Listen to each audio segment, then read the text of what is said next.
त्यांच्याकडून सुद्धा अभ्यासक तिथं म्हणणं मांडतायत की हा कायदा मजबूत करण्यासाठी आल्या काही अडचण नाही आहे, ते करणार येते हे मराठ्यांना माहिती आहे. परंतु मराठा बांधवांना या कामोठ्या नगरीतून माझी महाराष्ट्रातली विनंती आहे की जेवढे आपले अभ्यासक आहेत, जे वकील बांधव आहेत, यांनी सुद्धा सगळ्यांना कायदा सगळ्या सोयऱ्यांचा मजबूत बनण्यासाठी तुम्हीही तुमचं म्हणणं मांडा, तुमच्याही हरकती द्या, तुमच्याही व्याख्या द्या.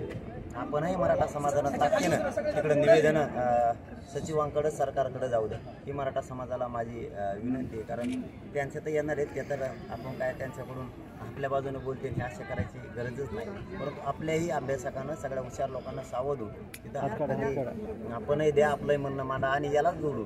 महाराष्ट्रातल्या मराठा समाजालाही माझं आव्हान आहे की आपण आपल्या जे मतदारसंघातले आमदार आहेत, जे मंत्री आहेत, यांना सगळ्यांना फोन करून सांगा की निवेदनं द्या की 15 तारखेला जे अधिवेशनात सगळ्या सोयऱ्यांचा कायदा आणला पाहिजे आणि त्याची अंमलबजावणी कायद्यात रूपांतर अंमलबजावणी होण्यासाठी सगळ्या आमदारांना एक मतानं आवाज उठवला पाहिजे. आपण आपल्या मतदारसंघातल्या आमदारांना सांगा आणि माझंही सगळ्या आमदार आणि मंत्र्यांना आव्हान आहे की आपण सगळ्यांना या मराठा समाजाच्या सगळ्या सोयऱ्यांच्या कायद्याच्या बाजूनं हा मजबूत करण्यासाठी, कायद्यात रूपांतर करण्यासाठी, अंमलबजावणी करण्यासाठी आपण ताकदीनं त्या दिवशी विषय मांडावा. कारण महाराष्ट्रातला मराठा समाज या अधिवेशनाकडे डोळे लावून बघणारे कोणचा आमदार आणि मंत्री आपल्या बाजूला बोलतो हे मराठा समाजही बघणार. सर, प्रकाश शेंडेंनी असं म्हटलंय की आता ओबीसीचा पक्ष आम्ही काढू म्हणून. राजकारणाबद्दल मला नाही काही कळत. ज्या काही कुणबी नोंदी सापडलेल्या आहेत त्या जुन्या आहेत का नवीन आहेत? मी 2-3 बार विचारले, नव्या आहेत का जुन्या? ज्या काही कुणबी नोंदीचे सर्टिफिकेट देण्यात आलेले आहेत ते जुन्या आहेत का नवीन? नोंदी जुन्याच आहेत ना, तेव्हाच तर नवीन सापडतात ना. जुन्या नसल्यावर नवीन कुठून सापडतात? जुनं काहीतरी लिहून ठेवायला लागेल ना. जुनं एखाद्याला जमीनच नाही, नुसतं तो गावकरी, पण त्याच्या गावातल्या लोकांनी त्याला सांगितलं तुझा 7-12 मास जो सापडला मग आपल्या आज्याकडे होता, तर मग त्याला दिल्यावर सरकार त्याला देणारच आहे ना ती जमीन. तसं आमच्या पूर्वीच्याच नोंदी आहेत, नव्यानं सापडल्या. सर, मराठा उद्योजकांसाठी मराठा संघटना या ठिकाणी काम करत आहेत. मराठा महोत्सवासाठी आपण उद्घाटनाला आलात, विरोधकांवर आपण प्रहार केलेला आहे आणि विशेष म्हणजे या मराठा आंदोलनामध्ये अनेक मराठी बांधवांवर केसेस पडलेले आहेत, अजूनही ते मागे घेतलेले नाहीत, काय सांगाल त्याबद्दल? मराठा महोत्सव या ठिकाणी झाला, त्यांना मनापासून शुभेच्छा दिल्या आणि मराठा समाजानं सुद्धा राज्यभरातल्या त्यांना सपोर्ट द्यावा, कारण त्यांचा उद्देश एकदम चांगला आहे. आणि जो आपण मुद्दा म्हणलात की केसेसचा सरकारनं तसं लिखित दिले, आंतरवालीसह महाराष्ट्रातले सगळे गुन्हे मागं घेऊ.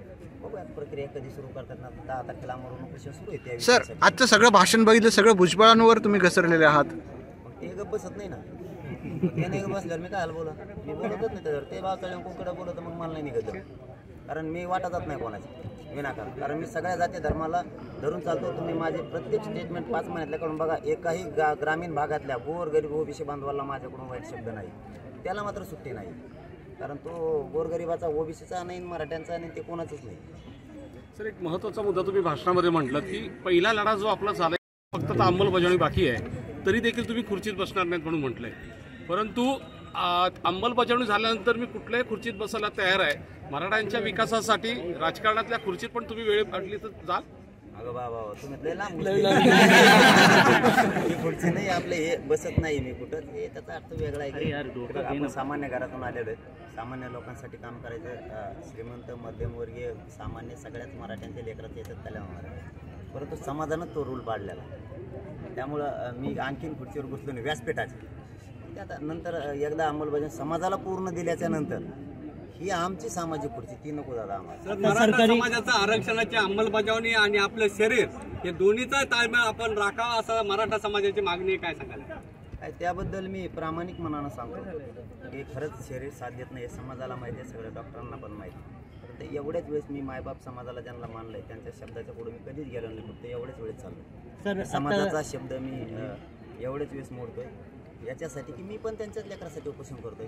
पण मला असं वाटतं ही अंमलबजावणी झाली तर करोडो लेकरांचं कल्याण होणार आहे, म्हणून शब्द ऐकत नाही. याचा अर्थ असा की त्यांच्या शब्दाच्या पुढे जातोय असं नाही आहे, परंतु त्यांच्याच लेकरासाठी त्यांचा शब्द ऐकत नाही की जो शब्द आहे की तुम्ही आमरण उपोषण करू नये. मी मात्र एवढ्या वेळेस करणार आहे समाजाच्याच लेकरासाठी. जसं सोशल मीडियातून वेगवेगळ्या चालेल माहिती नाही, परंतु आपला मराठा युवकांना काय संदेश असेल? काय मराठा आरक्षणाचा मुद्दा किती दिवस चालेल माहिती नाहीये, परंतु आपला मराठा युवकांना काय संदेश असेल? आता किती दिवस कसं काय चालू? 57 लाख नोंदी सापडल्यात. परिवाराला जरी 5-5 बी दिले, 100-100 सापडायला लागले एका नोंदीवर.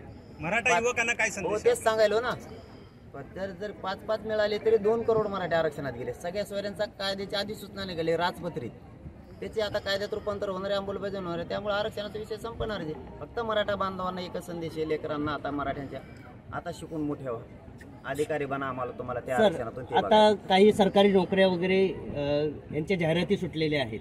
मग आता त्याचा लाभ मराठी तरुणांना, सुशिक्षित तरुणांना मिळणार नाही.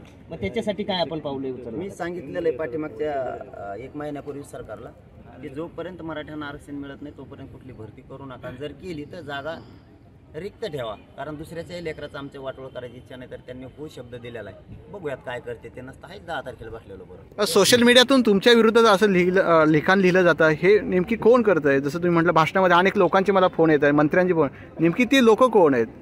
आणि मी लय घेत होतं मनावर पाहिजे, मला लय कळत नाही. मी ग्रामीण भागात नाही ना, ते काही लिहिलं मला वाटतं ते का मला का परवा दिवशी हजाराने फोन आले मराठी. ते म्हणजे असल्याकडे काय ध्यान देत तुम्ही?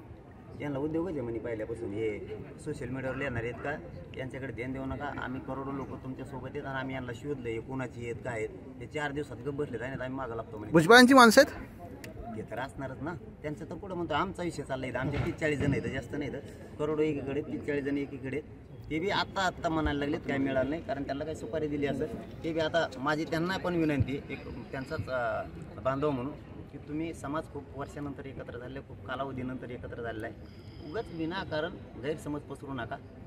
जरी काही कोणाकडून चुकलं असेल किंवा तुम्हाला कोणी विचारलं नसेल, तुमचं पेपर राटीवेल नावाला असेल तर नका येऊ देऊ. परंतु समाजासाठी गैरसमज पसरू नका. एक ताकदीनं आपण सगळेजण लढू.